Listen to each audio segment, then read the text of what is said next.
تخيل معايا كده يا صديقي انك تكون الاضعف في هذا العالم، هالفوت وسط عتاولة من الوحوش حرفيا، بتتعرض للتنمر من الكل ومالكش اي قيمة في نظرهم، ولكن ما يحمله لك القدر أثمن بكثير.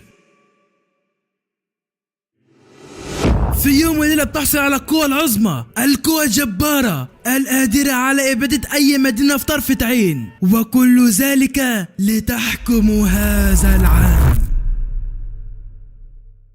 اهلا بك يا صديقي العسل في فيديو دمار قصته عالمية، ومش محتاج اقولك انها جامدة وعظمة، وياما قلتلك الكلام ده. بس قبل ما نبدأ لازم اعرفك ان خلاص فاضل تك على 50,000 مشترك، فعاوزك تنزل تخبط اللايك وتكسر زر الاشتراك في القناة، وتنزل في التعليقات تكتب لي كلمة حلوة من قلبك تفرحني.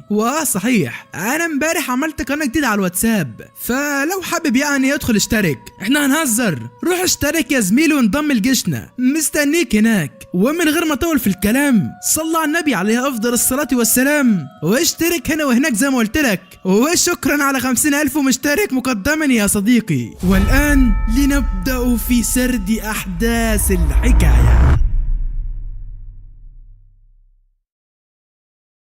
يحكى أنه في إحدى البلاد كان حاكم عائلة ليانج جامع عشيرته وبيحتفلوا بحفل زفافه. الأجواء كانت جميلة جدا والكل فرحان بالحفل ده، ما كانش حد في دماغه أي حاجة، وأهم شيء عندهم فرحة الحاكم. وقتها كان حاكم العشيرة مع عروسته بيتكلموا شوية قبل خروجهم من الفرح، لكن في وسط هذه الابتسامات تحاك خيوط الكارثة. أحد أعضاء العشيرة الخاينين منتظر الفرصة المناسبة عشان يخلص على كل اللي موجودين، لكن من سوء حظه ان القائد بتاعه قال له كفايه عليك كده يا حبيبي، انت خلاص بقيت كارت محروق عندي، وهتحصل عشيرتك بعد ما استخدمك لصالحي، وده لانك طلعت مغفل للرئاسه. الشخص ده وقتها بيخاف وبيستعد للمعركه، لكن بنظره واحده من القائد بيرعب الشخص ده مكانه، وساعتها بيمسك سيفه وبيخلص عليه. والمشكله ان هو ما بيكتفيش بكده، لا ده بيتحرك ناحيه عائله ليانج وبيخلص عليهم كلهم. حاكم العيله كان ماسك عروسته بين ايديه ميته ومش مصدق ان الفرحة اللي كان بيتمناها اتحولت لجحيم حرفيا، وبعدها بيسقط على الارض قتيلا منهارا بجوار حبيبته. فمين دول وايه حكاية حرب الشياطين دي، وليه دخلنا في كل ده من الاساس؟ ركز معايا وتعالوا بينا نغوص في اعماق الحكاية. بص يا عم، العالم ده منقسم لجزئين، عالم البشر والعالم السفلي، الاتنين في عرك مستمر على مين اللي يستحوذ على التاني، وكل يوم شياطين العالم السفلي بتعارك البشر للخروج ليهم، لكن البشر قرروا يستعينوا بفرق متخصصة قوتهم عالية جدا للحد من اخطار الشياطين دي. الخطة فعلا نجحت وقدروا انهم يأمنوا مكانهم لفترة طويلة، وتعدي الايام وتفوت السنين، وفي الوقت ده بنشوف صاحبنا تشين، مراهق بسيط لكنه نسوانجي قد الدنيا، كان وقتها منضم لفرقة إبادة الشياطين وبيتحرك لإحدى المهمات لقتلها. بيشد الرحال بسرعة مع الفريق بتاعه وبيوصلوا للمكان. المهمة الموكلين بيها إنهم يهزموا وحش شيطاني من الدرجة الرابعة، والدرجة دي مش هينة خالص، ده قوي بشكل فظيع. فتشين قال للكل يركز ويتبع التعليمات وراه، مش بيلحق يكمل الجملة وبيلاقي كتيبة من الشياطين قدامه. العيال ساعتها ما بتسميش وبينزلوا تقطيع عليهم من كل حتة. خد كمان معاك القدرات الفريدة بتاعتهم وكده متفل وروقان. لكن فجأة احد الشياطين بيغفل بنت من الفريق. لكن انت جاي على مين يا ابني؟ ده معاهم تشين يا عم، ده انت المفروض تروح تصلي ركعتين وتدعي عليه. وهوبا تشين بقوة البرق بيخلص عليه. لا جامد كده، خلاص ما عادش فاضل غير اقواهم، واللي هي الهالة بتاعتهم ملت المكان. الكل حس فعلا بخطورة الكائن ده، لكن مش بيهمهم خلاص. تشين بيتقدم عليه وبيديله اللي فيه النصيب. بس غريبة، هي الوحوش اللي بالتصنيف ده بيموتوا بالسهل، اكيد في حاجة غلط. ايوه بيطلع لهم الوحش الجبار، الوحش المختار، الوحش اللي هيقلبها عليها ويطيها عليهم. شين مش بيستنى بيهجم عليه بالبرق. الوحش اي نعم بيتأثر شوية لكنه مش بيموت، وساعتها مشعر ابيض بيستعمل تقنيات النار ومرة واحدة بيثبته في الارض مكانه. باقي الفرق بيستعملوا تقنياتهم الفريدة وبيقطعوه من كل مكان. الكل مفكر انه خلاص الوحش مات والمهمة تمت بنجاح، لكن الوضع مش بالسهل كده خالص، لان حمادة ده اول ما بيفكر بس يتحرك ناحيته بيلاقيه في وشه هيخلص عليه. اوبا با با با با، دي بقت مجزرة حرفيا.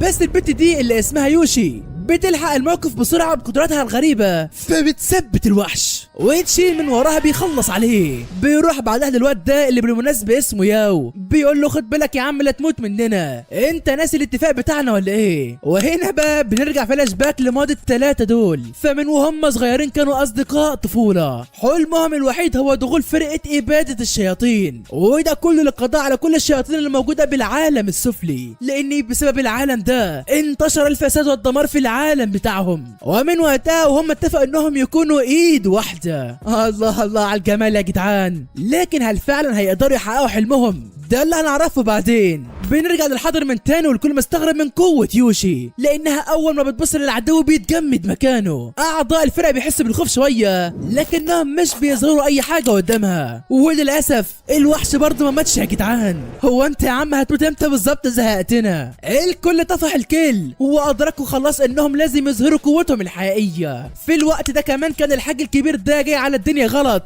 ومفكر نفسه في امان هنا معاه الذئب الابيض ده، وشكلهم وراهم قصة كبيرة.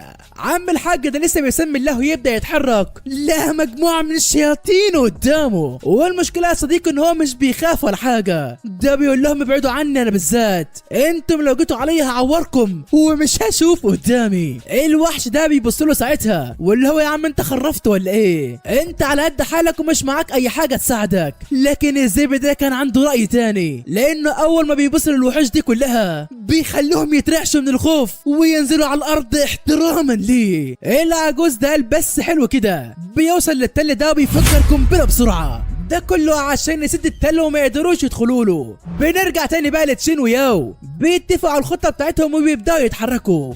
لكن الصدمه ان الوحش ابن الغداره بيضحك على الكل وبيغفل يوشي، وللاسف بيبتلعها امام نظريه كل من تشين وياو. يا الهي، ده كله حصل في ظرف ثانيتين بس. فالشخص ده بالمناسبه اسمه سوهو كان واخد باله من البدايه، فالوحش ده كان كل تركيزه على يوشي وقدراتها الفريده، عشان كده حاول يبعد عنها الفريق في الاول ويستغل احد اعضائنا للوصول ليها، وبعدها يغفل الكل وياكلها. احنا كلنا استهنا بالوحش ده وذكائه. تشين ساعتها بيتصدم صدمه عمره، بيتحرك بسرعه عشان يلحقها، وده اللي كان الوحش مستنيه. لكن ياو بيلحقه بسرعه، بيقول له خلاص يوشي ماتت، اهدى وفكر ازاي هنهزم الوحش حالا.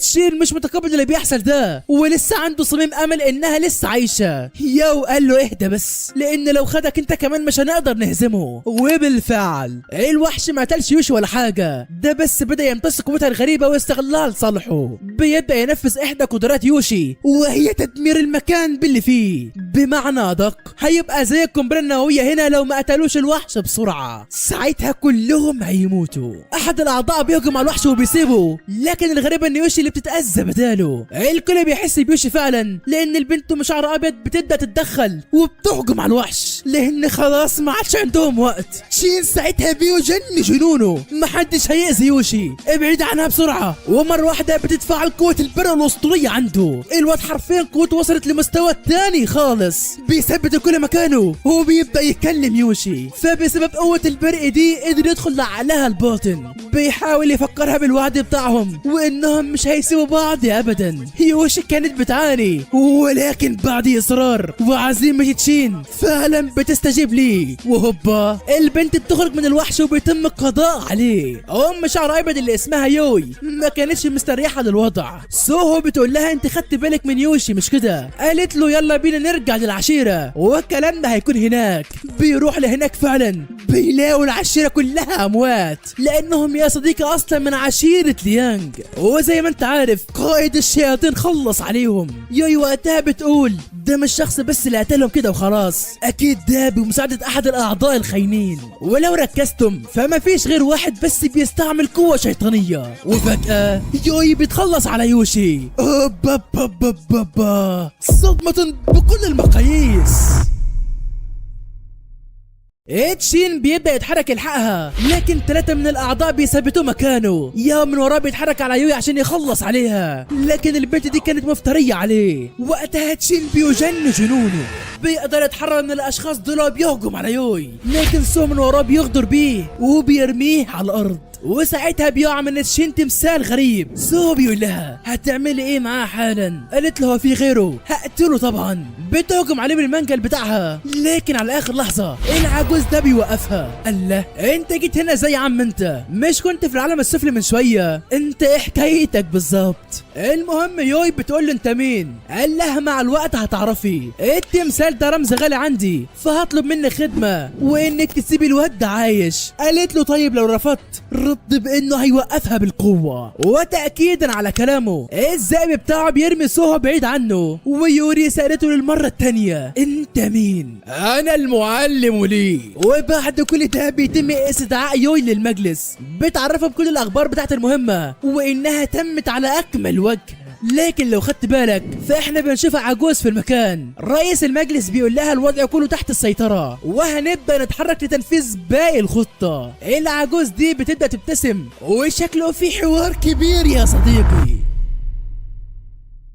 وبعد كل ده بنروح لتشين من تاني، بيلاقي المعلم ليه في وشه وبيقول له انت مين يا عم انت؟ وايه المكان اللي احنا فيه ده؟ المعلم ليه قال له ولا حاجه يا ريس، احنا بس في الارض الاسطوريه الجليد اللانهائي. تشين قال له بلا ارض اسطوريه بلا بتنجان، انا عاوز ارجع لمكاني وانقذ صحابي. قال له بمناسبه اصحابك فالاتنين عايشين، لكن بقى لو ركزت معايا فايه رايك بالتمثال ده؟ انت عارف ده لمين؟ ده يا عم لاعز صديق عندي، هو جدك يا تشين.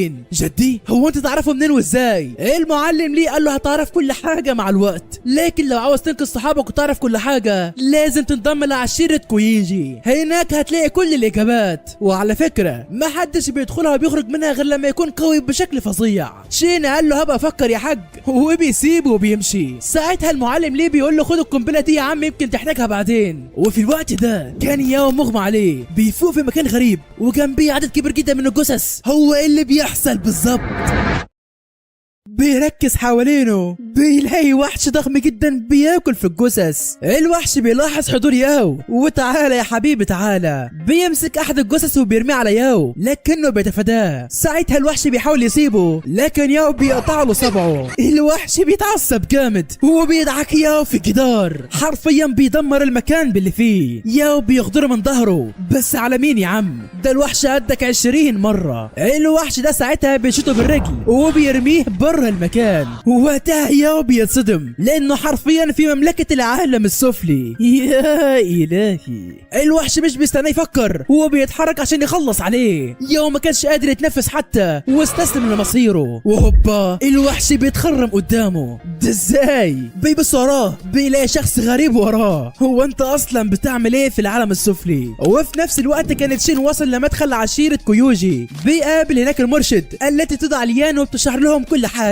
الملتحقين بالعشيرة كتير المرة دي، فهيبقى في اختيارين للدخول. ويا عم عشان اسهل عليكم هدخل انا الاختبار بنفسي وافهمكم الاساسيات. بيوصل الاول اختبار وهو الصعود على الاعمدة دي. ليان بتبدا تتسلق الاعمدة واحدة ورا التانية وبتطلع للجبل ده. بس يا عم اهو ده الاختبار كله. الكل بيتبسط من كلامها وبيقول لها ده اختبار سهل اوي يلا بينا. 2 من المتسابقين لسه بيقولوا يا هادي وبيطلعوا على اول عمود لقوا نفسهم وقعوا على الارض. الكل حرفيا اتصدم، هو في فخاخ كمان. ليان قالت لهم ده انتم شويه اغبياء بصحيح، هو انتم داخلين على اي عشيره ولا ايه بالظبط؟ احد المتسابقين قال لها ما بالراحه يا حاجه شويه، ما تجمعيش بس عشان انا موجود. لسه هيتحرك لا الشخص المغرور ده قدامه. قال له يا عم ما بالراحه انا لسه بتكلم. خلاص هيمسكوا في خناقه بعض، لكن ليان بتهديهم. وساعتها الواد ابو شعر بني ده بيبدا يتسلق الاعمده، والواد حرفيا مش راحم، يمين شمال وشمال يمين ومش شايف قدامه. ليان قالت له عاش عليك قوي بس بغرورك ده انت مش نافع. فحرفيا على اخر عمود وقع. لكن هل انت مفكر ان خلاص الواد فشل؟ تبقى غلطان، لانه حرفيا بيشغل الكذب الهندي وبيطلع للجبل بقطره ميه. بيروح لليان وبيقول لها كده حلو قوي محدش هيقدر يطلع تاني. وساعتها شخص تاني من وراه بيقول له اتكلم على قدك يلا. بس على فكره حابب اقول لكم ان فعلا محدش غيرنا الا هينجح. خدوا بصه كده ورا، بيركزوا على الاعمده وبيلاقوها بقها كلها مكسوره. هو ده مش غش ولا ايه؟ ليان قال له لا، وده لان ما حطيتش قاعده عن الموضوع ده. بس هل بطلة شين فشل في الاختبار وخلاص على كده؟ تبقى برضه غلطان. الواد حرفيا بيستخدم قوه البرق وبيطير على الاعمده واحد ورا التاني. بعدها بينط على الجبل ده وبيتاهل للاختبار اللي بعده. ليان بتعجب بقوته الاسطوريه وبتساله عن اسمه. قال لها انا اسمي تشين، وبيخلص الحديث بينهم على كده. بعدها ليان بتاخدهم على احدى الاماكن وبتفهمهم تاريخ العشيره دي، وانهم مشهورين بصناعه الاسلحه الروحيه لكل العشائر التانيه وتاثيرهم الكبير على العالم. عشان كده انتم هتخضعوا لاختبار صناعه الاسلحه، او بمعنى ادق الاسلحه الروحيه. بتاخدهم للقاعه دي وبتقول لهم ما فيش غير 7 بس اللي فازوا في الاختبار اللي فات، ودلوقتي كل واحد فيكم لازم يبدع في السلاح اللي هيصنعه، ومساعده مننا ليكم جهزنا لكم كل حاجه في الخاتم اللي جنبكم ده، في كل الموارد اللي انتم عايزينها. اهم حاجه بس تكون فاهم انت بتعمل ايه. ال7 حرفيا بدأوا شغل من نار، وكل واحد احسن من التاني. وفي وسط الاجواء المشتعله دي بتظهر اميره عشيره كويجي. البنت دي اللي اسمها سوجي حرفيا مشهوره عند الكل، ومش اي حد يقدر يتكلم معاها. بتروح تكلم ليان وبتقول لها ان المختبرين السنه دي اقوياء على فكره، قولي لي بقى مين اللي هيجذب انتباهك هنا. البنت حرفيا اتحرجت تقول لها مين، بس بتشاور عليه. وهو مين؟ ايوه يا صديقي، هو تشين بشحمه ولحمه. سوجي ساعتها بتستغرب، ده مش عارف يصنع حاجه خالص، ازاي ده جذب انتباهك؟ ما علينا، انا عاوزك بس تتابعي هعمل ايه في كل المختبرين. حرفيا بتوقع فيهم واحد ورا التاني وبتشتمهم لحد ما بيتبقى 2. الواد ابو شعر بني ده وتشين. لكن سوجي بتحس بحاجه غريبه، هو تشين بيعمل ايه بالظبط؟ ساعتها بيتصدم، ده بيصنع سلاح قوي جدا من قوه البرق. بتروح تتابع بيعمل ايه وبتحاول توقفه، لكن هي للاسف اللي بتقع يا صديقي، ومن اعمالكم سلط عليكم. والمفاجاه ان نائب رئيس العشيره بيحضر في المكان، بيقول لك كل ورايا. بيبداوا يتحركوا على مدخل العشيره، وهناك بيشوف 12 عمود. الاعمده دي الرئيس الاول للعشيره هو اللي عملها. في منهم اعمده بتظهر نور براق لاشخاص معينه بس، ولو ظهر لك النور ده ساعتها بتكون مرشح انك تبقى قائد العشيره مستقبلا. ولحد هنا مفيش غير 2 بس قدروا يظهروا النور ده، من ضمنهم سوجي يا صديقي. فيا ترى هل حد منكم هيقدر المره دي يبهرنا؟ الكل ساعتها بيتحمس وبيبداوا يلمسوا الاعمده دي. وايوه في عمود واحد بينور من وسط الاعمده اللي في المكان. لا مش تشين اللي عملها، ده الواد بشعر اصفر اللي اسمه شاو. يا حلاوه. وقتها الكل بيوصل لهم الخبر ده، والرئيس بنفسه نازل يقابل شاو. بيتحرك لهناك فعلا، والكل بيحترم الرئيس جدا. وقتها بيبدا يبارك لشاو على نجاحه في الاختبار ده، وبيقول له اتحرك ناحيه الجناح الرئيسي يا شاو، ومن اول حالا كل اللي في العشيره لازم يحموا شاو. كمان هعرف العالم باللي انت عملته تكريما لك انت بالذات. وبينتهي الاختبار على كده. الواد ابو شعر بني ده اسمه فان، كان مستغرب ازاي الولد ده نجح في الاختبار، والمعلومات اللي جمعها ما كانتش بتناسب مواصفاته. شين بيستغرب، بيسأله ازاي بيقدر يجمع معلومات عن شخص عزيز عليه. فان قال له بسيطة يا غالي، مكان واحد بس هينفعك وهو المدينة الأثرية، وتحديدا في متجر سيدة دعرين. بس على فكرة مش أي حد بياخد منها معلومات. شين مش بيهتم وبيتحرك فعلا على هناك، لكن أول ما بيقابل رين وبيسألها عن يوشي بتقول له حسيت بحاجة غريبة. قال لها حسيت بشوية برد مش أكتر. رين ردت حلو أوي الكلام ده، خد الباب وراك وبره. شين مش فاهم أنا عملت إيه؟ قالت له أنت ما عملتش حاجة، كل اللي أنت عملته بس إنك مش عندك مؤهلات المطلوبة، اطلع بره يلا. شين بيحاول يجيبها يمين يجيبها شمال، وبرضه اللي في دماغها في دماغها. وقتها شين بييأس وبيطلع بره المكان. بس ورا كل ده بنت غريبة بتدخل المكان، بتسألها هي برضه عن يوشي. رين قالت يوشي كمان مرة، بس شكلك عندك المؤهلات المطلوبة المرة دي. فمين البنت دي وايه حكايتها بالظبط؟ هنعرف بعدين. المهم تشين بيرجع لمركز العشيرة من تاني، والمشرف بيبدأ يقسم المهمات على الكل. المفاجأة بقى ان سوجي طلبت انها تكون مع تشين. فانا قال له يا ابن المحظوظة عملتها ازاي؟ قال له يا عم وانا مالي، انا اصلا مش عاوز اكون معاها. فانا استغرب، يعني تجيلك النعمة وانت ترفضها؟ ده انت غبي بشكل. ما علينا يا اسطى، قوم يلا وروح ساعدها في المهام. بيتحرك ناحيه المسكن بتاعهم، وهناك بتوصل له اول مهمه بطحن الاعشاب دي. تشين قال لهم تمام، هو بيسيبوه وبيمشي، لكن اول ما تشين بيلمس الاعشاب بيتأذى لانه بيلاقي فيها سم. وبعد فتره الممتحنين بيروحوا يستلموا منه الاعشاب، قال لهم على الطاوله اهي، بس على فكره خدوا بالكم في الاعشاب دي سامه، او بمعنى صح انتم اللي سممتوها، ولو ما كنتش استعملت ضمادات كنت خسرت ايدي، بس يلا عادي سيبوا اللي في ايديكم وخدوا ده. الواد حرفيا بيصدمنا وبيرمي عليهم بقايا من الاعشاب السامه. سوجي وقتها كانت برا ومش فاهمه حاجه، قال لها الاعشاب جوه وانا نقيتها فما تقلقيش، وبعدها سابها ومشي. سوجي كانت متضايقه وده لانه مش بيهتم بيها، فبتقرر تطرده من الطائفه دي بطريقتها، بتوكله مهمات صعبه جدا وتشين مش بيهمه. حرفيا الواد مش راحم، لحد ما في يوم سوجي زهقت منه وراحت تشتكي للمرشده ليان، قالت لها حاولت اتقل عليه بالمهام عشان يتضايق ويطلع من العشيره، وحتى ان جربت تطلع عيب واحد في مهماته مش عارفه. واللي بيستفزنا اكتر ان مش بيتضايق اصلا. ليان قالت لها مفيش غير حل واحد بس، لكننا مش بنعرف ايه هو. المهم نسيبنا من كل ده ونرجع لتشين من تاني. كان وقتها بيساعد سوجي في صناعه الاسلحه، الواد عامل شغل عالي، لكن سوجي بدات تتهور قوي وخلاص هتفجر الدنيا عشان تصنع السلاح ده. تشين بيقلق لانها كده هتضحي بنفسها، فبياخدها بره المكان قبل ما ينفجر بثانيه. سوجي قالت له انت غبي بسببك فشلنا يا تشين. قال لها فشلنا ايه؟ انت كنت هتقتلي نفسك عشان سلاح، حتى شوف ايدك كده. سوجي قالت له ابعد عني ومش عاوز اشوفك هنا. قال لها تمام قوي. بيخرج من المكان وبيقابل ليان، قال لها انا مش عاوز ارجع هنا من تاني للابد. ليان ما كانتش فاهمه حاجه خالص، لكنها مستغربه لان سوجي ما دخلتش اي حد مكان التعدين بتاعها قبل كده، وان تشين اصلا هو اول واحد يدخل لهناك. وبعد فتره كان شاو وصلت له اخبار ان تشين بدا يقرب اكتر من سوجي، والمشكله الاكبر ان شاو بيحب سوجي، ومعنى ان تشين قريب منها انه كده بقى عدو ليه وهيتعامل معاه بعد كده. لكن وقتها تشين ما كانش مهتم باي حاجه، بيروح لمكان الاعمده ال 12 وبيقول اي نعم سوجي كانت مستعده تضحي بنفسها، بس انا برضو عندي استعداد اضحي بنفسي عشان اصحابي. بس هو ايه الفرق بينه وبينها بالظبط؟ بيحاول يفهم فكره الاعمده دي ويربط كلام المعلم ليه ببعضه، فبيركز على قوه روحه اكتر وبيجرب امتحان الاعمده من تاني. وقتها شاو حس بزلزال رهيب في المكان، فبيروح يشوف ايه اللي بيحصل. والمفاجاه ان تشين نجح في الاختبار يا صديقي، وقدر انه ينير احد الاعمده ال 12. يا حلاوه. وبعدها بنرجع ليوم من تاني، كان وقتها مع الشخص اللي انقذه واللي بيطلع شيطان في الاخر، لكن مش زي باقي الشياطين، هو معادي ليهم ولشرهم كمان. مش هو لوحده اللي بيحارب الشر، لا دي عشيره باكملها بتحارب الشر عندهم،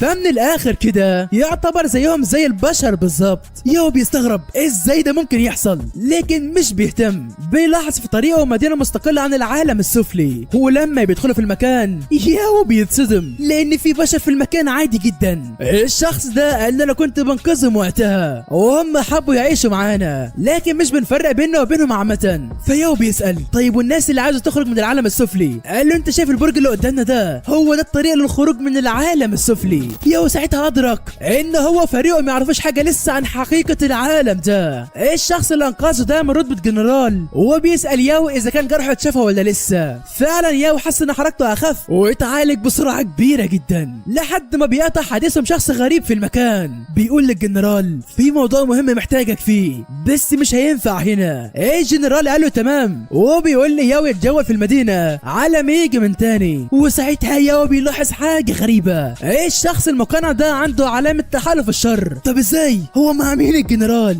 ياو بدا يشك في الموضوع وبيتحرك وراهم، بيوصل للمقر بتاعهم وبيحاول يسمع بيقولوا ايه. الشخص صاحب العلامه بيقول ان في احد المتدربين في طائفه كويجي قدر يظهر نور الاعمده ال 12، وغير كده كمان ظهرت فتاة قوه شيطانيه في المكان. الجنرال بيتبسط من الكلام ده وبيقول خلاص الخطه بتاعتنا هتبدا تتنفذ اخيرا. المقنع قال له ايوه لان تشين ده هنستغله صح. ياو بيتصدم ايه اللي دخل الشين في الحوار. الجنرال ساعتها بيحس بيه وانت اللي جريت على نفسك. بيقول للمقنع في فار انا كنت معالجه من شويه، عاوزك تجيبهولي كده حي او ميت، ايه اللي يريحك، بس اهم حاجه اكسر له رجليه وايده عشان يحرم يستنى التاني. المقنع قال له عيوني وبيكسر السقف على ياو. ياه هو انت، طب تعالى. ياو بيهرب بسرعه من المكان وبيتحرك ناحيه البرج، لكن المقنع خلاص مش هيحلك. وفي الوقت ده تحديدا بقاع الارض بنشوف شخص عجوز مكبل من كل مكان، لكنه بدأ يفوق وشكله مش سهل خالص يا صديقي.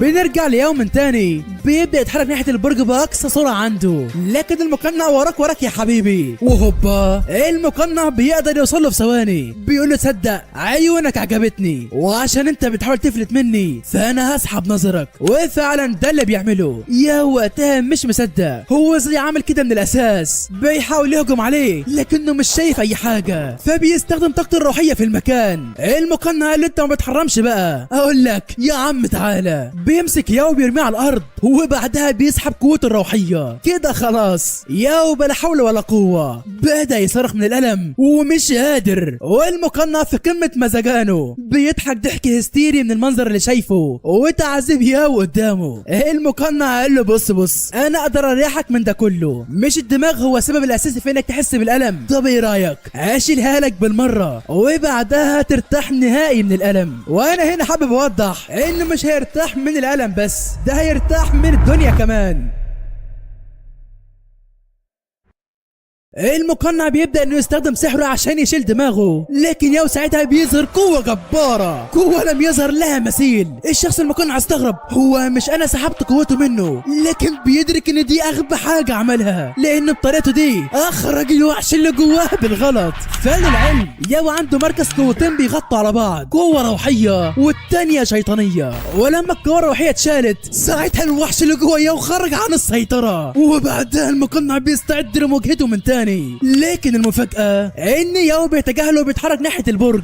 المقنع قال له عاش عليك، بس صدقني لسه معايا وقت ان اوصل لك، فالبرج ده امتحان للخروج منه. بيبدأ يتحرك ناحية البرج وساعتها بيتصدم، البوابة اتشالت بالحراس اللي قدامها. بس عادي في مئات الحراس جوه المكان اصلا. بيدخل لجوه ومش بيلاقي حد خالص. طب هم الجنود راحوا فين؟ بيبص لفوق وعينك ما تشوف الا النور. الواد حرفيا ما علهم زينة في الجدار، فهو قطعهم اول ما دخل ورماهم رمية الكلاب هنا. المقنع قال له عادي في وحوش قوية جدا في الدور الثاني. بيبص جوه وبيترعب من المنظر ده، خلص عليهم كلهم من غير اي حاجة. بس انا ما توقعتش انه هيكون ذكي كده، لانه بدل ما يواجه كل دور قرر يتسلق البرج مرة واحدة من بره، وفعلا قدر يوصل لاخر البرج. المقنع بيتحرك وراه وبيقول له عندك يلا الباب ده ما تقدرش تفتحه بقوة شيطانية، وانا عندي الحل لك يا عم ياو. بيبدأ يطير في كل مكان وصاحبنا مش فاهم اي حاجة. المقنع وقتها بيقف في مكانه وبيلف الخيوط بتاعته على ياو وبيغلفه بالكامل. ياو بيستغل اخر فرصة وبيضرب المقنع بليزر، وللاسف المقنع ما ماتش برضه وعدى منها بعجوبة. قال له الشرنقة دي هترجعك بشري من تاني، وما تقلقش مش هسيبك تمشي وهعرف الجنرال. سلام انا بقى. وبعدها ياو بيخرج من الشرنقة فعلا وكل جروحه سليمة، وكمان بصره رجع من تاني. بيبدأ يفتح اخر باب في البرج وبيتصدم من الجثث اللي قدامه. بابا. وفي الوقت ده المقنع بينزل للجنرال بيقول له لقينا مغفل هيساعدنا في المخططات بتاعتنا، لان الباب الاول محتاج بشري يفتحه والتاني محتاج قوة شيطانية تستحمل ضغط الهواء هناك، وهي دي نفس المواصفات في ياو. وتفسير للجثث اللي في المكان، الجنرال قال له 10 ايام 10 ايام وهنسيطر على العالم البشري باللي فيه. وبيسيبوا المكان وبيمشوا. يا ترى ياو هيقدر يخرج من البرج ده ولا مصيره زي اللي قبله وهو الموت؟ وبعد ده كله بنرجع لتشين وشاو من تاني. صاحبنا بيسأل تشين عن اللي عمله بالظبط. تشين قال له ابعد يلا انا حاليا لازم امشي، لكن شاو عاوز يغفله ويهجم عليه، بس تشين بيصدها. بيقول له ايه ناوي تتخانق معايا؟ لكن مش بيلحق يكمل كلامه وبيلاقي المساعدين بتاع شاو في المكان. وريني بقى هتعمل ايه. وفي الوقت ده بنشوف احد قواد عشيرة فينج الحالية وهو ابو يو اللي غدرت بيت شين. بيقولوا بقى مين يا صديقي؟ ايوه ومن غيره المقنع بشحمه ولحمه. يا حلاوة. القائد بيستفسر من المقنع عن الجديد وهو بيرد بان حاليا احنا خلاص فتحنا الختم خلاص وقريب اوي هنبدأ ننفذ الخطة بتاعتنا. اوبا. ده على كده قائد عشيرة فينج متواطئ معاهم اصلا. المقنع قال له 10 ايام بالظبط وهنبدا الاحتلال، وساعتها هتاخد اللي انت عايزه من العالم السفلي. القائد قال له تمام ونتقابل في الوقت ده، ارجع لمكانك يلا، وبيسيبه وبيمشي. نروح بقى لرئيس عشيرة كويجي، بيوصل له اخبار عن شخص قوي جدا في المكان مش قادرين يوقفوه. بتدخل بعدها للمكان بكل فخامة، وهي دي البنت اللي كانت بتسأل على يوشي في المدينة الأثرية. وبالمناسبة دي بنت قائد عشيرة فينج واسمها لين. لسه الرئيس هيقول لها خدي واجبك، لا الجندي ده بيقول له عن عراك حاصل بين تشين وشاو. ساعتها بيأمرهم يوقفوه، لكن مفيش بايديهم حاجة، فبيقرر يتدخل هو. نرجع بقى ليهم من تاني، والشين بيقول للشاو عاوز مني يالا، مش كل واحد في حاله ولا ايه؟ شاو قال له انت اللي معطلني على اللي انا عايزه، وعشان كده لازم اخلص عليك قبل ما تتطور. الجندي ده قال له اياك تتعارك، فقام شاو مكسر وشه، وساعتها تشين اتعصب، بيبدا يستحمل سحر البرق وبيهجم عليه يمين شمال، وشاو بيصد له بكل سهوله. بعدها شاو بيصنع اسلحه من سحره وبيرميهم على تشين. بطنه بيتفاداهم، لكن للاسف بيتصفي دماغه من احد الاسلحه. تشين قال له ما بالراحه يا عم، انت معاك كام سلاح كده بالظبط؟ قال له زي ما قلبك يحب. وساعتها بيفعلوا اقوى تقنيات عندهم، وعلى كده واحد فيهم هيموت. لكن على اخر لحظه الرئيس بيوصل هو ولينو وبيلحقوا الموقف. تشين ما كانش فاهم حاجه، بس بسبب الضغط العالي اللي كان فيه بيقع على الارض فاقدا للوعي. بيصحى بعدها بيلاقي نفسه في احد الينابيع السخنه ومعاه لين في المكان، فبيستغرب هو انت بتعملي ايه هنا؟ قالت له ما تخافش ما تخافش، انا طلبت بس من الرئيس اني اشوفك لاني محتاجه منك حاجه. قال لها وانت عاوزه مني ايه؟ قالت له عارف المدينه الاثريه اللي بنجمع فيها المعلومات؟ اهو انا عرفت ان معاك كل المعلومات بتاعت يوشي اللي انا عايزاها. يوشي؟ هو انت تعرفيها منين اصلا؟ البنت ما بتكترش معاه في الكلام وبتدخل دماغه تستولى عليه، لكن وبسبب اصرار بطنه الداخلي وقوته المكتومه جواه بيقدر يخرجها بره دماغه بسرعه. البنت بتتصدم ومش بتكون فاهمه حاجه لحد ما احد الاشخاص بيوصل المكان. بيكون مين يا صديقي؟ هو ياو بشحمه ولحمه. يا حلاوه، دي شكلها تبدا تولع من حالا يا صديقي. شين ساعتها اتصدم، ده ازاي كده؟ يا وقال له انا صاحي قدامك اهو يا حبيبي وبتفشخ من الوحوش وانت قاعد مع المدام بتسبحوا في الينبوع. شين قال له مش اللي في دماغك يا عم، بس اللي حصل في غيابي. وساعتها ياو بيبدا يحكي له الحكايه من اولها لاخرها لحد ما بيوصل لتحالف عشيره الشر، وبمعنى صح واحد من عشيره فينج. القائد اللي مع ياو استغرب، قال له انت عارف مين البنت اللي قدامك؟ دي بنت عشيره فينج اصلا، انت فاهم بتقول ايه؟ ياو قال له ده بجد؟ طب تعالي. بيهجم عليها، لكن البنت بنفخه واحده بتوقف هجومه، وساعتها القائد بيوقفه. قال له لو عليها كان خلصت علينا كلنا في ثواني، فاهدى وشوف هي عاوزه تقول ايه. لين قال له انهم مش متورطين ولا حاجه، انا اصلا ما اعرفش انتوا بتتكلموا عن ايه بالظبط، لكن هقدر اوصلكم بالمعلومات وافهم كل حاجه من عيلتي، بس محتاجه شويه وقت. القائد قال لها تمام، واخد ياهو بيتحركوا، لكن قبل ما يمشي بيعرفوا ان الختم هيتفك في 10 ايام، وغير كده الختم هيبقى عند عشيره كويجي. اوبا، هو ايه اللي جاب عشيره كويجي في الموضوع؟ كل حاجه هتظهر واحده واحده. وبعد شويه وقت بتروح لين هي وتشين لرئيس عشيره كويجي، بيعرفوه بان الختم هيتفك داخل منطقه عشيره كويجي، وتحديدا بيد احد الخاينين. ده كله في غضون 10 ايام بس. القائد استغرب، هو ايه دخل العالم السفلي بينا من الاساس؟ لين قالت له ما تخافش ما تخافش، انا عموما بدات اتصرف ونشرت جنودي كلهم في المكان يراقبوا كل حاجه، لكن اهم حاجه خد بالك من شخص واحد بس. ايوه، هو شاو بشحمه ولحمه. الرئيس قال لها ده بيحبني وبيحترمني جدا. لين قالت له لا يا عم، ده هو بيكذب مش اكتر، لان انا قاريه في عينيه طمع السلطه، فاهم حاجه ابعد عن الواد ده باي تمن عشان ما تخسرش غدر، وانا هروح اشوف عيلتي مالهم بالموضوع ده. الرئيس قال لها تمام، وبتسيبه وبتمشي. وفي الوقت ده كان شاو مع النائب بتاعه بيتناقشوا عن مخططاتهم الجديده، وده شاو بيطمع خلاص انه يكون الرئيس لان في مرشح تاني غيره، وعشان كده هيخلص عليهم واحد واحد. بيبدا اولا بالقائد الاعلى للقوات. شاو ساعتها بيغفله وبيرميه على الارض. القائد قال له على فكره مش هتفلت من العقاب، جنودي هيقتلوك بدون ذرة رحمة. شاو قال لهم انا عامل حسابي يا صاحبي، شايف القائمة العريضة دي؟ هي بقى اسامي عيلتك حرف حرف اللي هيموتوا لو ما اتفقتش معايا. القائد ساعتها بيجيب ورا وبيخاف على عيلته، فبيقرر يساعده في مهامه حفاظا على العيلة بتاعته، وبعدها بينفذ الخطة التانية وهو القضاء على المرشحين واولهم سوجي. شاو بيبدأ يتحرك على هناك بسرعة وبيتفق مع النائب على كل حاجة، فبيقتحم المكان على سوجي والمرشدة التانية. شاو قال لهم هو انتوا لسه هتفكروا؟ ده موتكم على ايدي النهارده. سوجي بتقول له هو انت اتجنيت ولا ايه؟ انت عارف بتكلم مين بالظبط؟ شاو قال له ايه المشكلة؟ انا كده ولا كده هكون الرئيس الجديد. بيستل سيفه بعدها وبيرميه عليها، لكن سوجي بسحر النار بيتصدى ليه، بتستغل الطبيعة الفيزيائية للسيف وبتكون سلاح قوي منه. شاو قال ايه الحلاوة دي؟ شكلك كده هتسليني. سوجي قالت له انت شفت حاجة؟ انا لسه بسخن.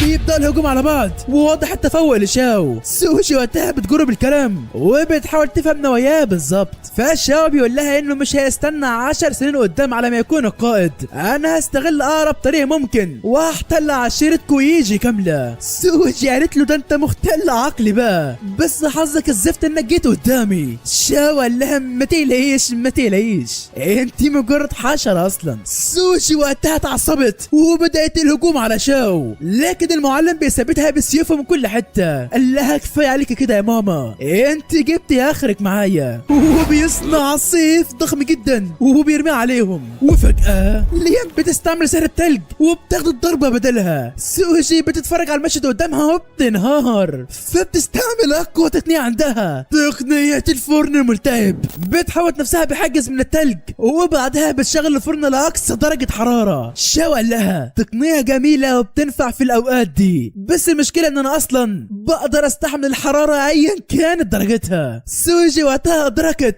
ان خلاص املها الاخير دلوقتي في شخص ينقذها. شاو قال لها حتى دي مش هتلاقيها لانها استعمل تقنية مضادة ليها، بيحوطها بثلاث جدران من كل حتة ودرع يخلف من وراها. بعدها بيستدعي وحش ضخم في المكان وبيضرب على الدرع ده، وبالتالي بيحصل تصادم بين الاصوات والجدران دي بتبدا تهجم بصوت عليهم. وللاسف تقنية الفرن دي مش مضادة للصوت نهائي، فسوجي وليان بيتعذبوا عذاب شديد جدا. وسوجي وقتها بتصرخ باسم واحد بس وهو تشين. يا الهي، يا ترى بطلنا هيقدر يوصل لهم ولا لا؟ وفي الوقت ده كان فان في طريقه لسوجي، خلاص كان قرب يوصل، لكن احد الظلال بتوقفه. لسه مش بيلحق يستغرب وبيلاقي التاني من وراه هيقضى عليه، لكن بسرعه فان في التفكير بيقدر يخلص عليهم في ثواني. بس الحوار ما خلصش على كده والسلامه، ده في المئات منهم. وبعد ده كله بنشوف يويو فريقها بيبدا يجهزوا لاحدى المهام، والمفاجاه اننا بنلاحظ دخول العجوز ده عليهم. يويو بتقول لها انت مين؟ العجوز قالت لها ما تشغلش بالك، انا هساعدك في الوصول اللي انت عايزاه، وضمان على كلامي في ورقة رابحة جوه العربية دي. فيا ترى مين البنت دي؟ نرجع تاني لشاو. قال ده كده اخرك يا سوجي، وساعتها بينكسر الفرن نهائيا. كان لسه هيخلص عليهم، لا شخص كسر الحواجز اللي في المكان.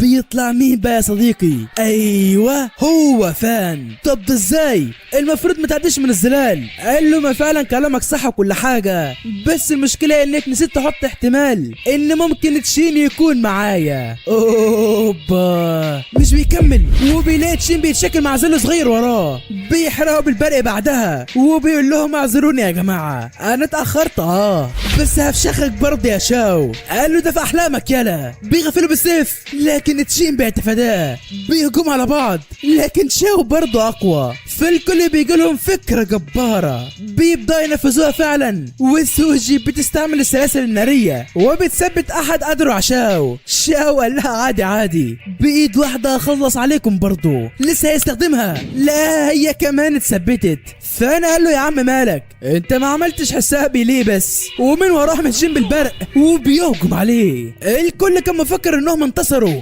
بس اللي حصل كانت صدمة بكل المقاييس. نائب شاو بيضحي بنفسه عشان القائد بتاعه. شي مش بيلحق يستوعب ضربة في دماغه بتجيب أجله. الكل بيترعب على بطلنا فبيفقدوا توازنهم بين بعض، وهو ده اللي كان عاوزه شاو، وبالتالي يقدر يوقع الكل في فخاخه ويثبتهم. تشين ساعتها كان في عالم تاني بيلاحظ في عقله الباطن نسخة منه مكبلة بسلاسل من كل حتة. انت مين وبتعمل ايه هنا؟ النسخة دي قالت له ده انت مثير للشفقة يالا، حتة حشرة زي دي مش عارف تخلص عليها.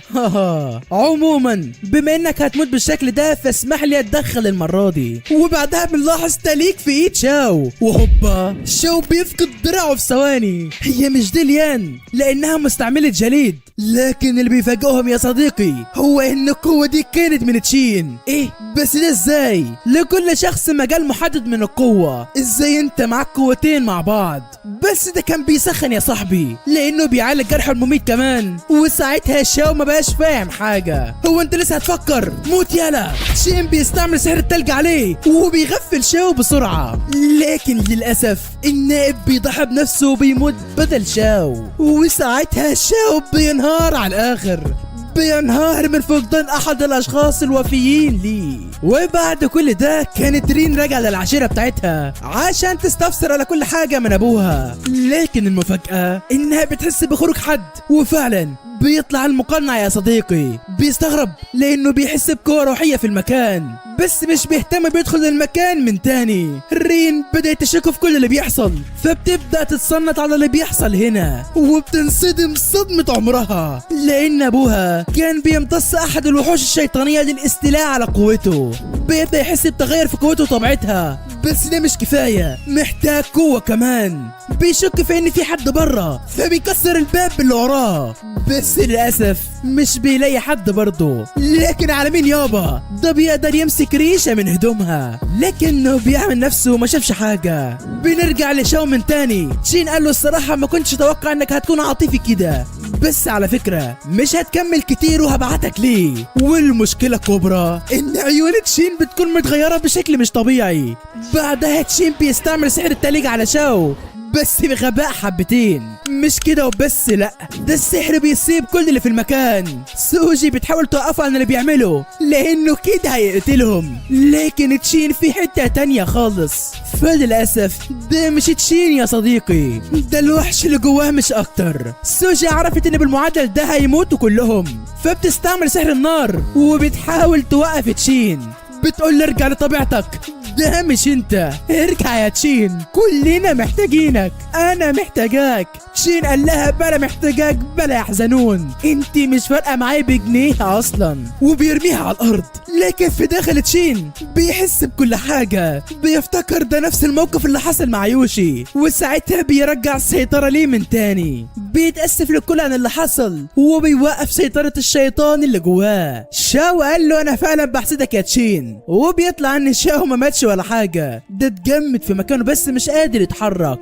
لكن كلها مساله وقت وهتموت، لان البيت ده هينزل بيهم على التل. سوجي وقتها كانت مرعوبه من تشين. اول ما بيفوق من تاني تشين بيحاول يهديها بس مش عارف، وبعدها بيسقط شاو قتيلا في وسط اعماق الزلال. فبالتالي بتنتهي قصة مستنير الأعمدة الحالي، لتبدأ قصة الوحش الفتاك تشين.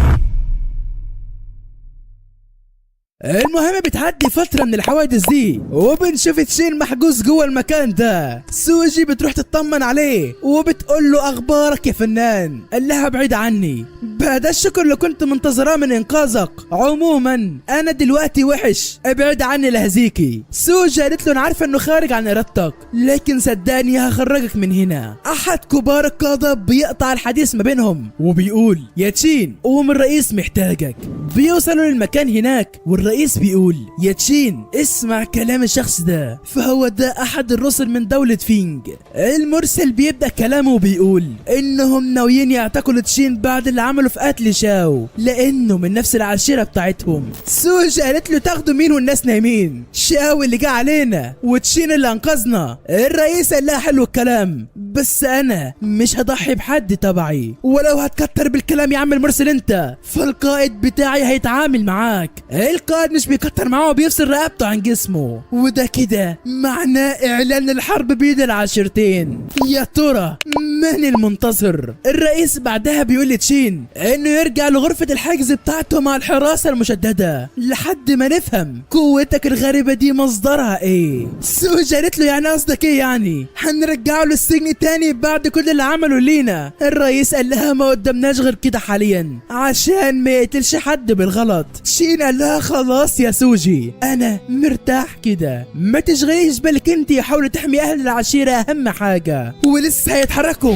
لو ياو في وشهم قال لهم سيبوا صاحبي مكانه، انا مش هخليكم تقتلوه، واللي عاوز يأذيه عديني الاول. القائد الاعلى قال له انت تعبان يا ابني، انت بتقول ايه بالظبط؟ بص انت مش نافع معاك غير الضرب، تعالى هات اخرك. يو بينطلق عليه وبيلاقي اللي هيعميه حرفيا. القائد بيلعب معاه مش اكتر. سوشي قالت لتشين هو ده صاحبك؟ قال له للاسف بس ما علينا، خلينا نركز معاهم. يو ما قدرش يكمل القتال وبيستسلم للاسف. القائد قال له بص يا عم، شايف الرسول ده اهو الكلام كله كان عليه، وهو ده اللي مات مش تشين ولا حاجه. يو ساعتها عرف انه فيهم غلط وبيعتذر عن اللي حصل منه. وفي الوقت ده كانت يوي مع سوهو منتظرين المرسل. بيعدي الوقت ولسه الرسول بتاعهم مرجعش لحد الان. لحظتها ادرك الاتنين ان الرسول مات وان ده اعلان الحرب بين الدولتين. وبعدها بنروح للعجوز الشرير من تاني. كانت عند عشيرة الجنيات طالبة منها معروف بسيط، وهي انها توصل لشخص يدعى تشين وتجيبه. رئيسة العشيرة اللي اسمها فيلي بتقول لها ليه؟ اشمعنى هو ده بالذات اللي عايزاه؟ العجوز قالت لها لا انت فهمت غلط، انا مش عاوزاه هو شخصيا، انا عاوزة دمه كله. فيلي عجبها الكلام وقالت لها ثواني وهيكون عندك. وقتها كانت تشين بيرجع مع اصحابه للحجز من تاني، والسوجي بتقول انت ليه هدي كده مع انك رايح تتحجز؟ قال لها عادي لاني شفت اصعب من كده بكتير، عموما اهتمي بصاحبي ياو لانه طيب جدا. سوجي لسه هترد عليه بتلاقي مين فوقها؟ ايوان هي فيلي بشحمها ولحمها. عامل ايه يا تشين؟ ليك وحشه يا عم. تشين استغرب انت مين وعاوز ايه؟ لكن سوجي مش بتهتم وبتهجم على فيلي. البنت حرفيا عندها رشاقه مش طبيعيه وبتقدر تفلت منها يمين شمال، والسوجي مش قادره توصل لها. غير كده كمان شكلها بتستدرجهم لاحد الاماكن لحد ما بيوصلوا للاعمده المستنيره. اوبا بابا انت جبتنا ليه هنا بالذات؟ فيلي قالت له بص يا عم تشين، انا حرفيا مجهزه لك مفاجاه جباره، في شخص عاوز يقابلك ضروري، والصدمه انها بتطلع يوشي يا صديقي. لا تشين حرفيا مصدوم ومش فاهم اي حاجه. انت جيت هنا امتى وازاي؟ العجوز من فوقهم بتراقب كل حاجه ومتمزجه على الاخر. تشين بيستغرب ازاي يوشي هنا من الاساس، فبيتحرك ناحيتها وهي بتمد ايديها، لكن في لحظة بتغفل وكانت تتخلص عليه. لكن بسرعة سوجي المجنونة بتقدر توقف يوشي عند حدها. سوجي بتقول لشين فوق دي مش يوشي لان في حد مسيطر عليها. شين مش مصدق كل اللي بيحصل وبيقول لا دي يوشي بس بتهزر معايا شويه. سوجي قالت له انت غبي، هزار يا عم، دي كانت هتقتلك من شويه. فيلي قالت لهم كفايه كده صح، سيبوا الاتنين الحبايب دول يتفاهموا مع بعض وتعال انت يا سوجي نتكلم شويه. وبتاخدها بعيد وبتقول لها ورينا اخرك بقى، وحرفيا الاتنين ماسكين بعض طحن. فيلي بتقول لها مالك كده مال، انا بس بهزر معاكي، اقول لك تعالى مثل بك شويه. وهوبا بتربطها زي الذبيحه وبتلزقها في الجدار. دهان السوجي حرفيا. فيلي سالتها عاوزه انهي طرف من عندك ينقطع بقى؟ انا بفضل نبدا من الرجل الصراحه لان ده هيفرحني شويه. لكن هل انت مفكر انها تعرف تعمل حاجه يا صديقي؟ قولها معايا. لا والله، لان افراد من اعضاء عشيره الكويجي بيوصلوا للمكان.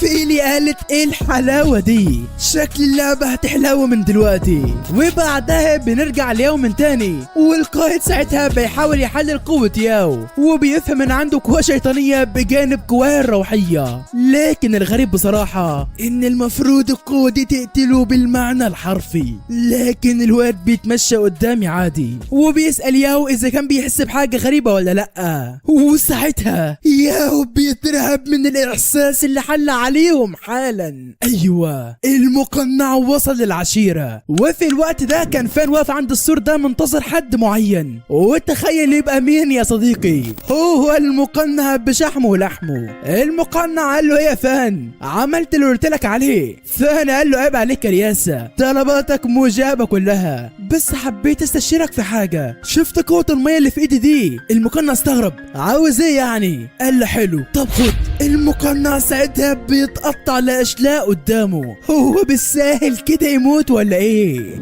فان بيهرب بسرعة من المكان وبيقول اخيرا خلصت منه. مش بيلحق يكمل كلامه بيلاقي المقنع وراه. ايه يا اسطى غدرتني ليه بس؟ طيب بص يا عم، لو ما خلصتش اللي اتفقنا عليه ساعتها حبيبتك باي باي. ودليلا على كلامي الكورة دي فيها قوتك الروحية، فيا ترى يا فان هتخون صحابك ولا هتخون حبيبتك؟ نسيبنا من الاتنين ونرجع لفيلم من تاني. البنت وجبت على الاتنين اللي من اعضاء العشيرة بالكرباج من شمال ومقطعة جسمها بشعر ابيض ده. سوجي بتتفرج على الموقف ومش قادرة، بتحاول تفك نفسها لكن الحبل شديد عليها. فيلي بتستفزها اكتر وبتزيد الالم على الواد. ساعتها تشين بياخد باله بسرعة لكن يوشي بتغدره، بيقع على الارض ومصاب والبنت خلاص هتقتله. لكن بصرخة من تشين بترجع لوعيها من تاني. العجوزة قالت لها وانت رجعت تاني؟ طب استحوذ عليكي انا بقى. وساعتها يوشي بتهجم على تشين من تاني.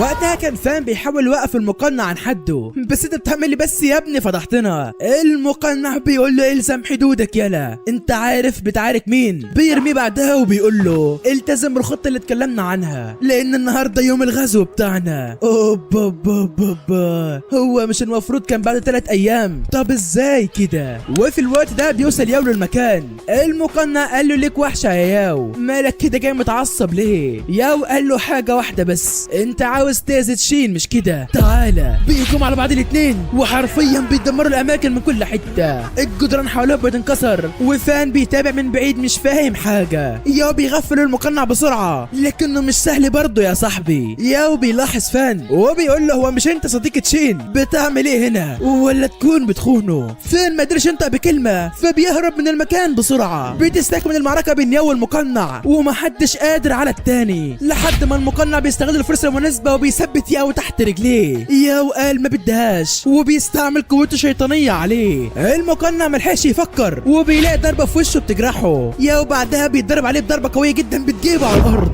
المقنع قال له تمام قوي، على كده انا حررك من قوتك دي. بيستعمل الحبال ده عليه وبيسحب قوته واحده واحده. خلاص ياو هيموت من كتر الضغط اللي هو فيه لحد ما بيوصل القائد الاعلى بيقول له سيب ياو بسرعه والا راسك هتنفصل عن جسمك. المقنع قال له ما تقلقش لانك ولا هتعمل ده ولا ده. عارف ليه؟ بص بره كده. وهنا القائد الاعلى بيتصدم. ايوه جنود الشياطين محاوطين المملكه من كل مكان وخلاص بدا الغزو عليهم. بيدمروا في الابواب الرئيسيه اللي في المكان. وايه اللي بيحصل بس يا جدعان؟ الشياطين شغالين قتل وكسح في البشر ومحدش قادر عليهم نهائيا. الثلاثه كحانين دول بيحاولوا يصدوا الشياطين اللي من رتب العاليه لكن الشيطان ده بضربه واحده بيدبحهم كلهم. المقنع ساعتها قال يا ترى هتعمل ايه يا حضره القائد؟ هتنقذ ياو ولا هتنقذ شعبك؟ وعموما انا حررت ياو يا عم اهو لاني مش فاضي، يلا اسيبك انا بقى. وفي الوقت ده كان رئيس العشيره حس بالغزو خلاص بدا فبيبدا يتحرك على هناك. هناك.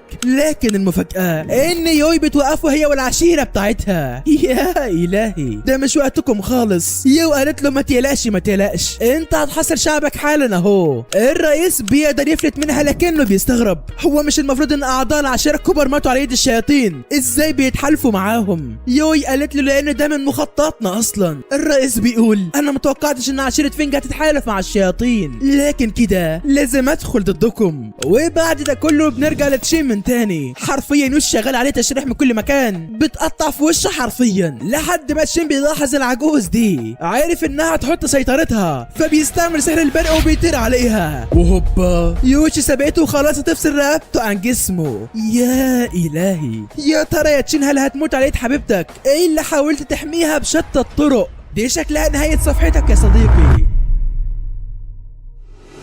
لكن هل فعلا تشين هيموت بالسهل كده وخلاص؟ تبقى غلطان، لان رين بتوصل وبتنيم يوشي بسرعه. اخيرا كنت فين من زمان يا حاجه رين؟ بنرجع فلاش باك لماضي كل من يوشي وتشين. كان وقتها بطلنا بيتدرب لسه على ايقاظ قوته الروحيه، ويوشي اصلا سبقته بمراحل، لكن فاضل لها اختبار واحد وتبقى من ضمن الاقوى في عشيره فينج، وهي انها تعدي باختبار تسلق الجبال الضبابيه. المنظر لوحده يخوف، ويوشي خايفه تخش الجبل ده من الاساس، فبتطلب من تشين يرافقها، لكنه كل شويه يرفض. يوشي زهقت منه وبتقول له يا عم ارحمنا شويه، تعال معايا بس ورافقني مش اكتر، ولو خايف تموت فانا احميك ما تقلقش. اصل برضه يا عم تشين واجب على القوي يحمي الضعيف. تشين قال لها ضعيف مين يا وليه؟ اقول لك انا جاي معاكي. بيلمح بعدها يو في الطريق وبيقول له ما تيجي معانا يا عم، لكن يو مش بيعبره بيسيبه وبيمشي. وبعد شويه وقت كان يو بيتدرب في احدى الكوف على ايقاظ قوته، بس الواد لحد دلوقتي مش قادر يسيطر عليها ومجهد على الاخر، متضايق ان اصحابه سابقينه بمراحل وانه الضعيف اللي وسطيهم، فبيعقد العزم انه هيكون اقوى واحد في العشيره بالكامل. وبتعدي فترة واخيرا اليوم الموعود، يوم اختبار قوة يوشي. بتروح تقابل الشيب بسرعة وبيتحركوا ناحية الجبال، وبينما هم في الطريق يوشي بتحس بألم شديد.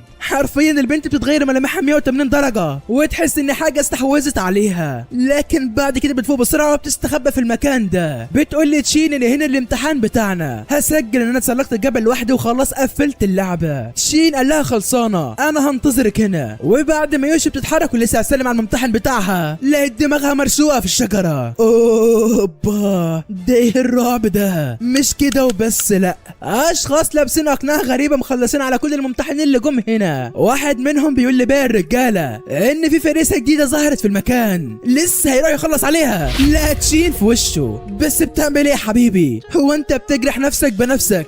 الشخص ده قال له كفاية عليك كده وبيضربه ضربة في بطنه طلعت كل اللي جواه، وبيتحرك ساعتها عشان يكمل على يوشي، وتشين خلاص مش قادر يتحرك. وهوبا الشخص ده بينفجر مكانه. تشين بيتصدم، ده ازاي كده؟ ايوه يوشي بتستيقظ قوة شيطانية وبتخلص على كل اللي قدامها، بتستعمل عين الشر بتاعتها وبتخلي الكل يقتل في بعضه لحد ما الشخص ده كان في وشها وهيقتلها، لكن تشين بقدرة البرق بيخلص عليه. بيروح يهدي يوشي بعدها، والبنت بترجع لطبيعتها بتبكي من فقدان عشيرتها اللي اغلبهم ماتوا هنا والصدمات الكتيرة النهارده. لكن تشين بيوعدها ان بعد كل ده هيحميها، هو مش هيخلي اي حد يقرب منها من دلوقتي. وتعدي الايام وتفوت الشهور وبنرجع للحاضر من تاني، وتحديدا لما رين فعلت كرة اغماء على يوشي. بتروح بعدها للعجوز دي وبتقول لها ليك وحشة يا حاجة جيو والله. ايه هي تعرفها؟ اوبا يا ترى من العجوز دي بالظبط.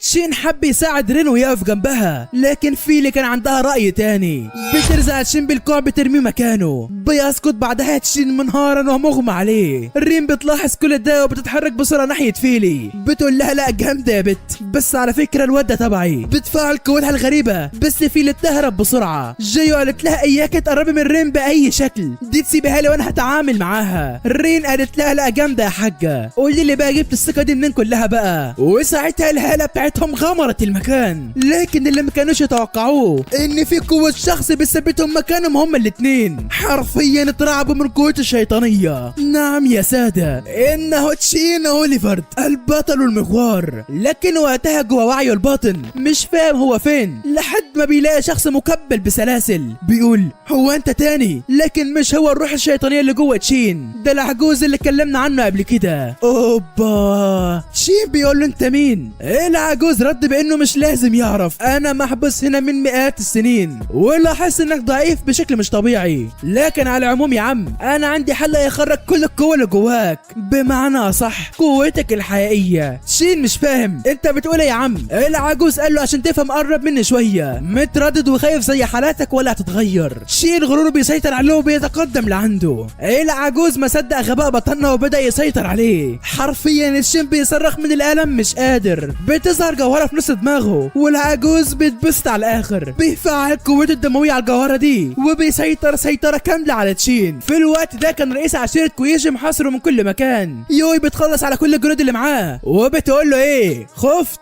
الرئيس بيضحك ضحك هستيري من كلامها، قال لها ما توقعتش ان خونه منكم، لكن انت عارفه كويس ان ممكن اخلص عليكي، لكني مش فاضي دلوقتي، هروح اخلص على الشياطين وهرجع لك تاني. وعلى فكره رين في المكان هنا. يوي بتستغرب واول ما بتسمع سيره رين بتتحرك على مكانها. ساعتها تشين كان مكبل من كل جسمه. العجوز كان بيوري احد المشاهد الدمويه للعشيره بتاعته، وتخيل مين اللي قتلهم يا صديقي؟ هي يوشي بشحمها ولحمها. تشين اتصدم صدمه عمره، والعجوز كان منتظر الفرصة دي بفارغ الصبر. قال له انا محتاج جدك هاته، لكن تشين مش بيمشي وراه نهائيا. قال له انت كذاب، انت بتستعمل سحر وهم مش اكتر، مش هقع في فخك ابدا يلا. بيكسر السلاسل اللي محوطاه وبيقدر يرجع لنفسه من تاني. رين حست بان في حاجة غلط فقررت تخلص على جيو بسرعة، لكن المفاجأة ان يوي بتوصل وبصيت الضرب عن جيو، بتهجم بعدها على رين. بس انت بتعملي ايه بس؟ رين حرفيا بتلعب معاها، بتقول لها انا مش فاضيه لعب العيال دلوقتي، اخلص على جيل الاول ونتعامل بعدين يا خينا. بس الكل بيتفاجئ من الهاله اللي ملت المكان. احد الاعمده اللي اتنشر بيضيء وبعد كل الاعمده وراه. حرفيا الاعمده كلها بتضيء من قوه تشين، وشكل تشين هيعمل المستحيل ولا ايه يا صديقي؟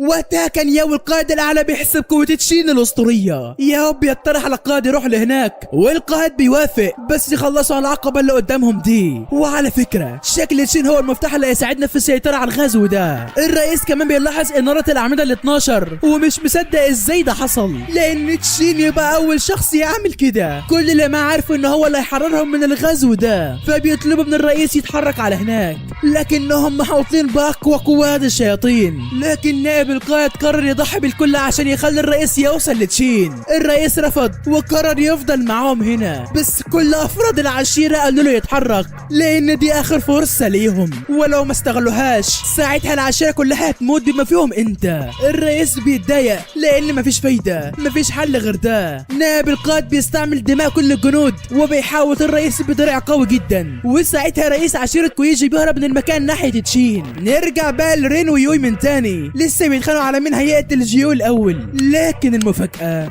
ان تشين بيفوق من الاغماء وبيقول لهم سيبوها عليا الحتة دي. فيلي قالت له هو انت ما حرمتش؟ تعالى لسه هتهجم عليه، لقيت ايد مسكتها من وشها، بس ده مش تشين، لا ده العجوز اللي كان عاوز يستحوذ عليه. بيقول لي تشين اعمل ايه معاها؟ قال له زي ما انت حابب، انا دلوقتي مشغول مع جيو، لكن ازاي العجوز ده بقى تحت سيطرة تشين؟ تعالوا نرجع فلاش باك نفهم الاحداث. فاللي حصل يا صديقي ان بعد ما اتحررت تشين من سيطرة العجوز هو كمان سلاسله اتكسرت. العجوز بيستغل الفرصة وبيدخل لجوهر روح تشين، ويا ريته ما دخل هناك لانه بيقابل وسط المجزرة اللي جوه وحش بقوة رهيبة جدا. ايوه روح تشين الشيطانية. بيقول لا لا لا لا، هو انت دخلت روحي بغير استئذان كده؟ العجوز استغرب، هو انت مين بالظبط؟ الوحش اللي جوه تشين قال له هو انت لسه هتفكر؟ ابلع يلا. بيصحى كوب البرق وحرفيا هيوديه الاخره. العجوز بيتحايل عليه سيبه وهيعيش تحت رجليه، سيبني وانا هعمل لك اللي انت عاوزه. الوحش قال له عجبتني، عموما الضعيف اللي بره ده محتاج مساعده، هسيبك تتعامل معاه، بس لو حسيت باي نية غدر منك منك، ساعتها ترحم على روحك. وبعدها بيسيبه يخرج من تشين. العجوز بيقول لتشين انا متوقعتش ان يكون عندك روحين، لكن انت دلوقتي سيدي. وبنرجع للحاضر بعد ما العجوز الذي يدعى شيو يخلص على فيلي. بيقول لتشين عاوز مين تاني اخلص عليه. بيشاور له على جيو اللي حرفيا بتترعب من حضور شيوي، بس بتهرب من المكان باسرع ما يمكن، لكن بقدرة شيوي الدمويه بيخلص عليها في ثواني معدوده. رين ويو يتعصبوا لانهم كانوا عاوزين يسالوها شويه اسئله. شيوي قال لهم بس ما تصدعوناش. في الوقت ده شيوي بدا يسال جيو عن كل حاجه من الاول خالص. فمن 3 سنين وتحديدا عند عشيره فينج كان رئيس العشيره الذي يدعى ليانج مجتمع مع احد المبعوثين. ايوه هو المقنع، هو نفسه سبب الخراب والدمار من اول حاجه لاخرها. ليانج ساله هو انت عاوز ايه بالظبط؟ المقنع رد بفتح ختم العالم السفلي وضمك لينا يا سيدي الرئيس. ليانج عجبه الحوار ووافق على مساعده الشياطين مقابل شيء واحد بس، وهي القوه فقط لا غير. المقنع قال له اتفقنا يا عم ليانج، بس عشان نفتح الختم ده لازم مفتاح، والمفتاح ده عندك. ايوه هي يوشي اميره الشياطين، وعشان نقدر نحولها شيطانه من اجل فتح الختم هنحتاج نوقعها في صدمات ورا صدمات.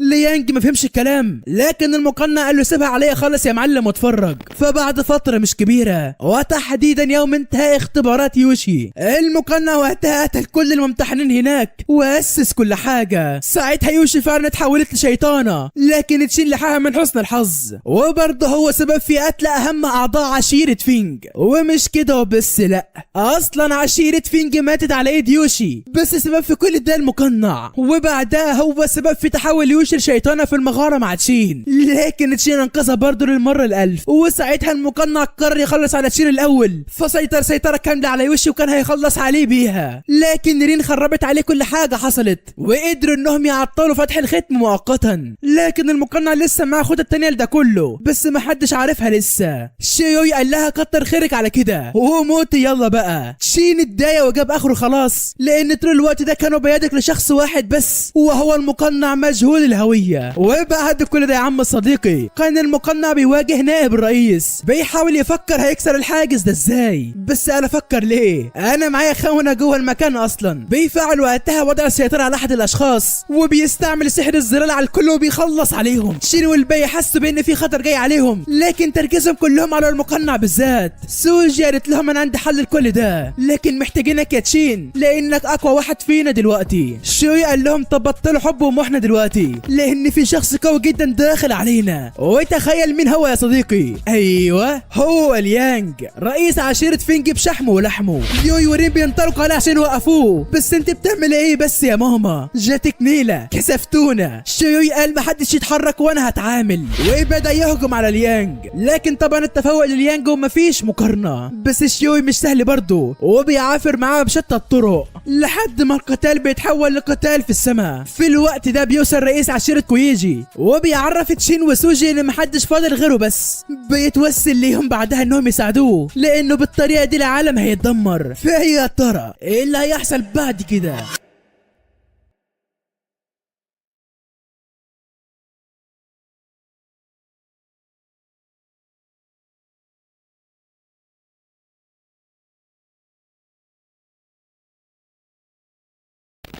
وقتها كان المعلم ليه بيتابع كل شيء من بعيد. الله انت كنت فين يا عم وحشتنا؟ وكان معاه احد التابعين ليه، وليه بيقول له جهز الاختام بسرعه لاننا كده هنضطر نتحرك. بنرجع لسوجي وتشين عاملين دويتو عالي قوي فشخين الاعداء كلهم، يمين بالنار وشمال بالبرق، وخلاص السيطره بقت ليهم تقريبا. لكن فجاه احد الاشخاص كان هيقتل يوشي، بس تشين بيلحقها بسرعه. ليان بيوصل المكان هو كمان، بس مش ده ليان، لا ده المقنع مسيطر عليه وبدأ يحركه بمزاجه. كان لسه هيقتل يوشي لكن تشين بيهديه، بينادي بعدها على شوي يساعده، بس للاسف شوي بيترمي في الجدار. ليانج لسه يخلص عليه، لا ياو بتحول الشيطان فوقه بيرميه على الارض وبيعرفه مقامه كويس. شين ساعتها بيستغل الفرصه بيوصل ليوشي، لكن الصدمه ان يوشي بتغفله وبتخلص عليه. وللاسف يا صديقي الختم بدأ يتفك والعالم على وشك الانهيار. مساعد المعلم ليه بيوصل للمكان وبيسأل على تشين هو فين، لكن بيعرف ساعتها ان تشين خلاص مات. فيا ترى هل العالم خلاص انهار والشياطين هتستحوذ عليه؟ وهل يوشي وتشين ماتوا ولا في امل لرجوعهم؟ وايه خطوات المقنع والمعلم ليه الجايه؟ ده اللي هنعرفه في الموسم الجاي ان شاء الله. وحكايتنا يا صديقي طويله، فلو انت كنت عاوزنا نكمل الحكايه دي لحد الاخر فاكتب لنا في التعليقات، لان الحكايه دي نزل منها مواسم كتير، فلو عايزين نلخصها اكتبوا لنا في التعليقات وعرفونا برضو. وانت لما وصلت لحد هنا ما تنساش الاشتراك والصلاه على النبي. وبس يا عم، استودعكم الله الذي لا تضيع ودائعه، ودمتم في امان الله.